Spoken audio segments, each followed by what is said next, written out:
दिल्ली का चुनाव इन दिनों देश की राजनीति में सबसे बड़ी चर्चा का विषय बना हुआ है और आम आदमी पार्टी और बीजेपी लगातार एक दूसरे पर कई मुद्दों पर आमने सामने हैं। तमाम मुद्दों पर चर्चा करने के लिए आज हमारे साथ आम आदमी पार्टी के बुराड़ी से विधायक संजीव झा जी मौजूद हैं। संजीव जी, प्रभात खबर के डिजिटल प्लेटफॉर्म पे आपका बहुत बहुत स्वागत है। बहुत बहुत धन्यवाद आपका। तो शुरुआत हम करते हैं बुराड़ी विधानसभा से। पार्टी ने आप पर चौथी बार भरोसा जताया है, कैसे देख रहे हैं और कैसी तैयारी है इस बार के चुनाव को लेकर?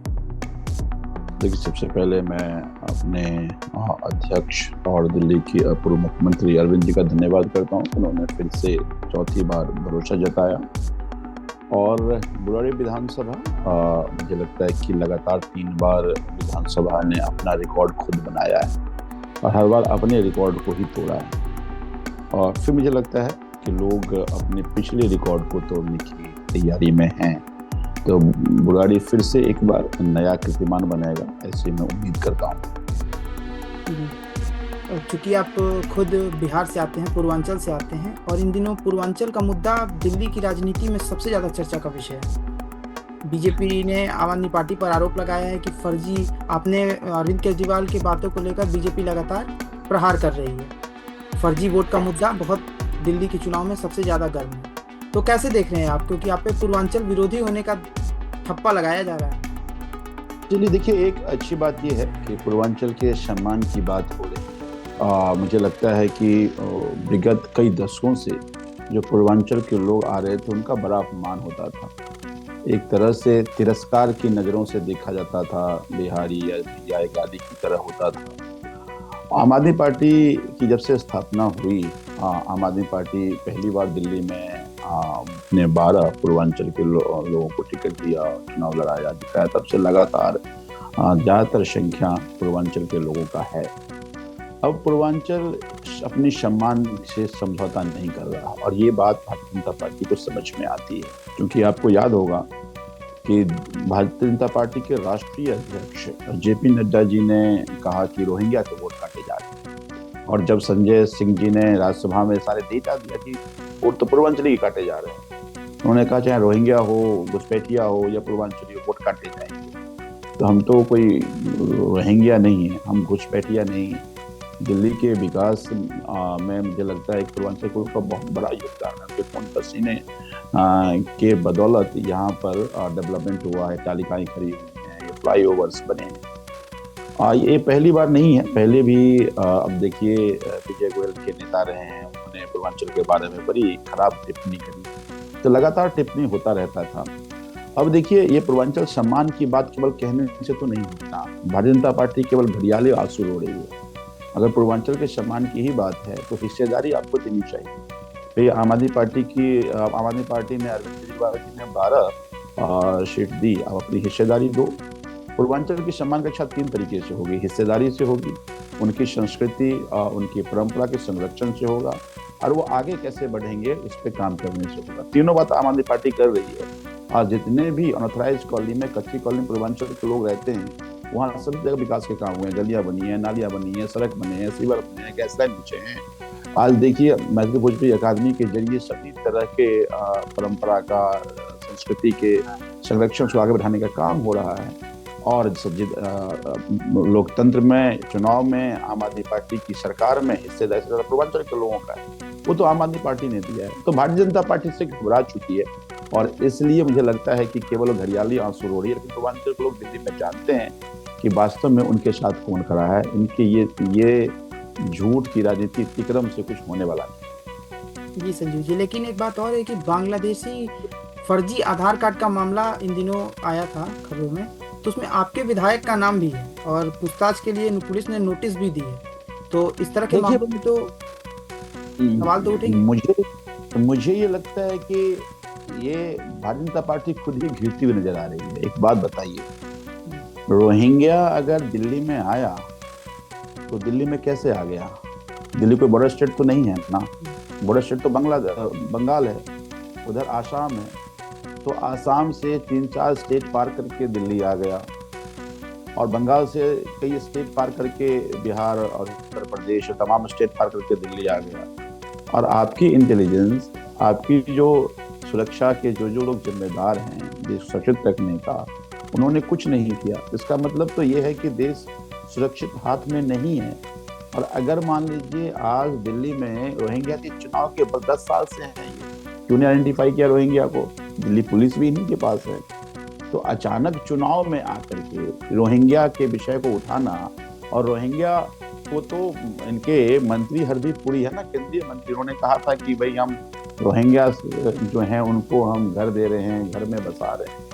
तो भारतीय जनता पार्टी करती है। अभी देखिए ना, दिल्ली बंगाल के मुख्यमंत्री ममता जी ने कहा कि बॉर्डर खोल दिया है ताकि वहां से घुसपैठिया आए, रोहिंग्या आए, तो वहां से उनको बुलाते हैं, अलग अलग प्रदेशों में घुसाते हैं, अभी यही रोहिंग्या की बात करते हैं। भाई 10 साल से सरकार में घास छू रहे हो क्या? या इस्तीफा दे दो और देश को सुरक्षित नहीं रख सकते हो तो ये केवल पॉलिटिकल स्टंट है। ये सारी बातें देखिए, दिल्ली पुलिस जितनी भी इकाई हैं, चाहे वो जांच इकाई हैं, चाहे इंडिपेंडेंट इकाई हो, सबको भारतीय जनता पार्टी की तरह बना करके कार्य करती है, पुलिस को मिसयूज करती है। हमारे बहुत सारे एमएलए पे ऐसे एफआईआर किए गए जो बाद में कोर्ट ने कहा कि पुलिस पार्टी की तरह काम कर रही है, पार्टी बन के काम कर रही है। हमारा कोई एक दो नहीं, ऐसे 100-125 केसेस ऐसे हैं जो फर्जी केस पुलिस ने किया था, बाद में कोर्ट ने उसको खारिज किया। तो ये बदनाम करने की कोशिश भारतीय जनता पार्टी करती है। देश सब जानता है, दिल्ली के लोग बहुत समझदार हैं, इनके सारे खेल को दिल्ली के लोग जानते हैं। जी संजीव जी, तो और कांग्रेस के साथ गठबंधन पर भी सवाल उठ रहे हैं, क्योंकि लोकसभा में आपने गठबंधन किया, उसका कुछ सकारात्मक नतीजा सामने नहीं आया। इस बार आप लोग और कांग्रेस पार्टी खासकर को बीजेपी से ज्यादा आम आदमी पार्टी पर आक्रामक है। तो क्या आपको और कांग्रेस पार्टी को ये लग रहा है कि अगर मुसलमान वोट में अल्पसंख्यक वोटों में बंटवारा हुआ तो इसका सीधा फायदा बीजेपी को इस चुनाव में मिल सकता है?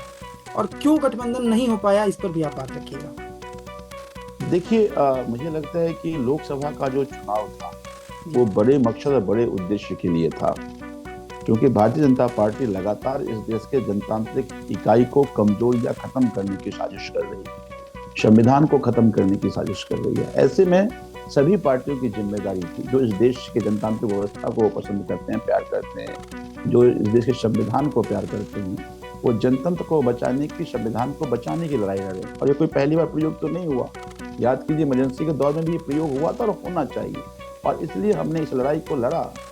अब मुझे लगता है कि जब बात स्टेट की चुनाव की है, देखिए कांग्रेस कहीं दिख नहीं रही है, और बड़ा ही आश्चर्य है कि एक बड़ा सेगमेंट जो भारतीय जनता पार्टी के और लोकतांत्रिक जो रवैया है उससे नाराज है, और वो चाहते हैं कि इस तरह की और लोकतांत्रिक रवैया वाला कोई भी सरकार वो हारे, और वो वोट करते टाइम वो एकजुट होते हैं। लेकिन जिस तरह से कांग्रेस का आप देखिएगा लाइन दिल्ली में है, तो ऐसे लगता है कि वो तो भारतीय जनता पार्टी के साथ मिलकर के चुनाव लड़ेंगे। एक बात बताइए, प्रवेश वर्मा खुलेआम पैसे बांटते, एक भारतीय जनता पार्टी के नेता अगर बोले हों उस पर तो आप मान लीजिए, एक भारतीय जनता पार्टी के नेता ने, कांग्रेस नेता ने कहीं कोई कंप्लेन नहीं किया। कैमरे में लोगों ने, मीडिया ने पकड़ा कि किस तरह से अलग अलग जगह पर पैसे बांटे जा रहे हैं, एक भी कंप्लेन कांग्रेस के नेता किसी भारतीय जनता पार्टी के नेता को नहीं करे। उल्टा जो भारतीय जनता पार्टी कहती थी अरविंद केजरीवाल के बारे में, वही आज कि वो क्या पता नहीं देश विरोधी हैं, खालिस्तानी, पता नहीं क्या क्या बातें कर रहे हैं। तो भारतीय जनता पार्टी का लाइन लेकर के यहाँ कांग्रेस चुनाव लड़ रही है। देश को समझ में नहीं आ रहा है, ना तो दिल्ली को समझ में आ रहा है कि कांग्रेस का आखिर लक्ष्य क्या है, कांग्रेस आखिर चाहती क्या है, और कांग्रेस का कोई रिलेवेंस दिल्ली में नहीं है। तो मुझे ये लगता है कि दिल्ली में आम आदमी पार्टी ने देश को दिल्ली के जरिए एक नया गवर्नेंस मॉडल दिया, जिस मॉडल में दिल्ली के अंतिम व्यक्ति को फायदा हुआ। दिल्ली, देखो अरविंद केजरीवाल एक बात कहते हैं कि जिस सरकार को आप चुनते हैं उसकी जिम्मेदारी है कि अपनी योजना में ज्यादा जगह उसको दे जिसको ऊपर वाले ने कम दिया। और जितनी भी योजनाएं हैं वो दिल्ली के अंतिम व्यक्ति को अग्रिम पंक्ति में लाने की एक कोशिश है, जो एक नया मॉडल है। तो मुझे लगता है कि उस मॉडल की जरूरत दिल्ली को भी है, और उस मॉडल की जरूरत देश को भी है, और हम इसके लिए काम कर रहे हैं। तो मुझे लगता है कि क्योंकि कांग्रेस कोई रिलेवेंस नहीं है, तो साथ चुनाव लड़ने का कोई मतलब नहीं है। ठीक है, कांग्रेस पे तो आपने पक्ष रख दिया, लेकिन दिल्ली में जो वादों की झड़ियां आम आदमी पार्टी लगा रही है, और उसके बाद लगातार चाहे वो बीजेपी हो चाहे वो कांग्रेस हो, अपने अपने मैनिफेस्टो को सामने ला रही है। लेकिन जिस तरह से आपने महिला सम्मान योजना की बात की, इसके बाद आपने पुजारी और ग्रंथियों को पेंशन देने की बात की, तो क्या जनता के बीच ये मैसेज नहीं जा रहा कि ये लुभावने वादे चुनाव से पहले ही क्यों आ रहे हैं? इसके पीछे का देखिए मुझे जी मुझे जी ये लगता है कि जब हमने दिल्ली में पहली बार चुनाव लड़ रहे थे तो अरविंद केजरीवाल जी ने कहा था कि वो बिजली के रेट आधे करेंगे। तब का आप उस समय के सभी पार्टी के नेताओं का, तत्कालीन मुख्यमंत्री का आप देख लीजिएगा, उन्होंने कहा कि ये कैसे हो सकता है, ये तो नए लड़के हैं, ऐसे तो देश नहीं चलता, बिजली अगर महंगी होगी तो आप आधे कैसे देंगे। ना तो बिजली हमने आधे दी, अरविंद जी ने बिजली मुफ्त दी लोगों को, पानी मुफ्त दिया, बसों में यात्रा महिलाओं को मुफ्त दिया, तीर्थ यात्रा मुफ्त दिया, अच्छे स्कूल, अपने बजट का 1/4 शिक्षा पे खर्चा करके शानदार स्कूल बनाया, अपने बजट का 1/5 हेल्थ पे खर्चा करके शानदार मोहल्ला का अस्पताल बनाया, और उसके बाद भी घाटे के बजट को हम प्रॉफिट में लेकर के आए। तो अरविंद केजरीवाल वित्तीय प्रबंधन जानते हैं। देखिए, इस देश में एक नया डिबेट छिड़ना चाहिए, और मुझे कई बार बड़ा आश्चर्य होता है कि कई सोकॉल इकोनॉमिस्ट भी इस बात को क्यों नहीं स्टडी करते और क्यों नहीं उठाते। आज तक मान लीजिए बड़े बड़े इंडस्ट्रियलिस्ट को आप कहते हैं कि उसको सब्सिडी दे दो, उसको फायदे पहुंचा दो, उसका लोन माफ कर दो, 12 लाख करोड़ रुपया माफ कर दिया, उससे इकोनॉमी का नुकसान नहीं होता। और अगर गरीब को, आपने जो नीडी है उसको अगर आपने पैसे दे दिए और अपने बजट को फायदे में रख करके, बजट को ना बढ़ा करके, घाटे को ना बढ़ा करके दे दिए, तो आप ये कह रहे हैं कि इकोनॉमी खत्म हो जाएगी? नहीं। देखिए, पूरे वर्ल्ड में अब कई सारे इकोनॉमिस्टों ने इस बात को कहा है कि ये जो ट्रिकल डाउन इकोनॉमी है, इससे गरीबी और अमीरी में फर्क बढ़ता जा रहा है, गरीब और गरीब होते जा रहे हैं, चंद व्यक्ति अमीर होता जा रहा है, उसको सारा कंट्रोल हो गया है, और फिर आप उसके बिजनेस को आप ग्रोथ रेट कह देते हैं। नहीं, आप बॉटम अप इकोनॉमी करो कि अंतिम आदमी को फायदे पहुंचाओ, उसको सारी चीजें, मूलभूत चीजें मिलनी चाहिए, फिर इकोनॉमी का ग्रोथ कम भी हो तो मुझे ये लगता है कि देश आगे बढ़ेगा। तो अरविंद केजरीवाल जी ने एक नया प्रयोग, जो कई जगह पूरे वर्ल्ड में डिबेट हो रही है कि कैसे बॉटम अप इकोनॉमी किया जाए, उसका एक तरह से नमूना है। और ये हम पहला प्रयोग नहीं किया, याद कीजिए मनमोहन सिंह जी ने जब मनरेगा लाया, सोच तो उनका यही था ना कि भाई किसी तरह से लेबर के पास पैसा जाए ताकि वो पैसा मार्केट में आए। तो मुझे लगता है कि अगर आप अपने बजट का अगर नुकसान नहीं बढ़ा रहे, डेफिसिट नहीं बढ़ रहा है, बजट को प्रॉफिट रखो, देने में क्या गुना है, हम करके देंगे। हाँ, सवाल हमसे तब पूछिए जब हम मान लीजिए वित्तीय बजट और वित्तीय घाटा हम बढ़ा रहे हैं, अगर हम कर्जा लेकर के दे रहे हैं, तो आप हमसे सवाल करेंगे। भाई, हम करप्शन रोक करके सारी सब्सिडी हम 7 से 8% अगर अपने बजट का दे देते हैं तो सारी सब्सिडी मिल जाती है। यहाँ तो कहते हैं लोग, कई तो कहते हैं 70%, 80% करप्शन में जाता है, हम कहते हैं 50% भी करप्शन में जाता है। उसको रोक दीजिए, सारा काम हो जाएगा और देश आगे बढ़ेगा। अरविंद केजरीवाल के इस एक्सपेरिमेंट से सभी पॉलिटिकल पार्टी को सीखना चाहिए कि कैसे आप अंतिम आदमी को अग्रिम पंक्ति लाकर इकोनॉमी को भी ठीक रखें। जी जी। एक सवाल था संजीव जी, कई दिनों से मन में आ रहा था कि आपने सभी बड़े नेताओं को आम आदमी पार्टी ने अपनी पुरानी ही सीट से उम्मीदवार बनाया, लेकिन क्या जरूरत पड़ गई कि मनीष सिसोदिया को पड़पड़गंज से जंगपुरा जाना पड़ा? क्या हार का डर बता रहा था? एक बड़े शिक्षाविद हैं अवध ओझा जी, वो राजनीति में आकर के और जो शिक्षा में अच्छा काम आम आदमी पार्टी कर रही है उससे बड़ा प्रभावित है, और उनका ये कहना था कि हम साथ मिलकर काम करना चाहते हैं। तो चूंकि पटपरगंज सीट उनको ऑफर किया गया, चूंकि लड़ते थे, तो एक तरह से एक मैसेज था, और इसीलिए उनका बदला जी को वहां से लड़ाया गया, और मनीष जी दूसरी सीट जाकर लड़ रहे हैं। और मुझे पूरा विश्वास है कि अवध ओझा जी, अब तो अवध ओझा जी के चुनाव ना लड़ने की भी, लड़ने देने की साजिश भारतीय जनता पार्टी कर रही है, लेकिन मुझे पूरा विश्वास है कि अवध ओझा जी चुनाव लड़ेंगे, अवध ओझा जी चुनाव जीत के आएंगे और मनीष जी भी जीत कर आएंगे। इस बार दिल्ली एक ऐतिहासिक मैंडेट के साथ फिर से हमारी पार्टी को सरकार बनेगी। रमेश बिधूड़ी ने कुछ दिनों पहले एक टिप्पणी की थी, चाहे वो प्रियंका गांधी को लेकर हो, चाहे वो मुख्यमंत्री अतिशी को लेकर हो, जिसके बाद आप लोगों ने सवाल भी उठाया और ये भी कहा, आपने बहुत सारे पोस्टर्स भी जारी किए और कहा कि इस तरह के प्रयोग बीजेपी जानबूझकर दिल्ली में कर रही है। एक चर्चा और चल रही है कि बीजेपी नुपुर शर्मा को इस बार दिल्ली में चुनाव लड़वा सकती है। हालांकि ये सिर्फ अभी कयास है, सोशल मीडिया पर ये बात केवल चल रही है। तो अगर नुपुर शर्मा दिल्ली की राजनीति में आती है तो क्या आम आदमी पार्टी के लिए चुनौती बन सकती है, और आप लोग उसे कैसे देख रहे हैं? नहीं, देखिए, दो बातें हैं। एक, बिधूड़ी जी 2 बार सांसद रहे हैं, कई बार विधायक रहे हैं, और मुझे लगता है मोदी जी के द्वारा तरासे गए नहीं। चर्चा चल रही थी कि वो मुख्यमंत्री के प्रत्याशी भी हो सकते हैं। अगर ऐसे व्यक्ति की भाषा आप देखिए तो मुझे ये लगता है कि फिर ये संस्कार भारतीय जनता पार्टी का दिखता है। अब ये क्यों हो रहा है? चाहे वो इनके नेता गाली दे रहे हों या पूरे भारतीय जनता पार्टी अरविंद केजरीवाल को गाली दे रहे हैं। वो क्या करेंगे ये नहीं बता रहे। अरविंद केजरीवाल ऐसा है, अरविंद केजरीवाल वैसा है, अरविंद केजरीवाल अरे यार तुम बताओ ना, तुम क्या करोगे? जनता अरविंद केजरीवाल को गाली देने से तो वोट नहीं करेगा ना। या तुम्हारे नेता ये अनाप शनाप बातें करेंगे, इनके नेता, उससे जनता वोट नहीं करेगी। जनता तो काम पे वोट करेगी, आपके एजेंडे पे वोट करेगी। तो ना तो बीजेपी का एजेंडा है, ना बीजेपी के पास नेता है, ना उनके पास नैरेटिव है। एक जिम्मेदारी दिल्ली के लोगों ने दी थी दिल्ली में कि दिल्ली की कानून व्यवस्था की जिम्मेदारी उनके पास थी। बेड़ा गर्क कर दिया उन्होंने दिल्ली में। आज हर बुराड़ी जैसे इलाकों में हर चौथी गली में नशा बिक रहा है। आज पूरे दिल्ली में गोलीबारी हो रही है, चाकू चल रहे हैं, कहीं पे छीना झपटी हो रही है, पर्स छीन रहे हैं, चैन छीने जा रहे हैं। दिल्ली अपराध की राजधानी बन गया। तो जो एक काम दिया था उसको तो बेड़ा गर्क कर दिया, दूसरा कुछ एजेंडा है नहीं। तो ये अनाप शनाप बातें करते हैं। लेकिन संजीव जी, चुनाव किसी लोकसभा में तो आप लोग लड़ते हैं, लोकसभा में तो जनता बीजेपी को बहुत अच्छा वोट प्रतिशत देती है और लगातार वो दो भी लोकसभा से तीसरे लोकसभा में इस बार भी क्लीन स्वीप कर दी है। तो कुछ तो कारण रहे होंगे ना कि बीजेपी का वोट शेयर वहाँ कुछ कम नहीं हुआ है, बल्कि विधानसभा के कंपैरिजन में कांग्रेस का जो वोट शेयर था ना वो आपकी तरफ ट्रांसफर हुआ है। देखिए ऐसा है कि अलग अलग चुनाव की अपनी नैरेटिव होती है। हाँ, ये बात ठीक है कि लोकसभा में चूंकि आम आदमी पार्टी अभी एक चेहरा नहीं बन के आ पाई है, या दिल्ली के लोग ये भरोसा नहीं होता है कि हम इनको जिता भी देंगे तो नेशनली कोई बड़ा इम्पैक्ट आएगा। जनतंत्र में मुझे लगता है कि लोग अलग अलग चुनाव को अलग अलग तरीके से समझते हैं और मानते हैं। तो इसलिए मुझे लगता है कि लोकसभा के चुनाव में बिल्कुल ठीक कह रहे हैं आप कि एक विकल्प और आम आदमी पार्टी को नहीं मानती है जनता, तो फिर वो बीजेपी को वोट करती है। लेकिन जब वही विधानसभा का चुनाव आता है, फिर पलट के देखिए आप, 2015 का चुनाव हो, 2020 का चुनाव हो या अब चुनाव हो, वो अरविंद केजरीवाल के काम पे वोट करती है।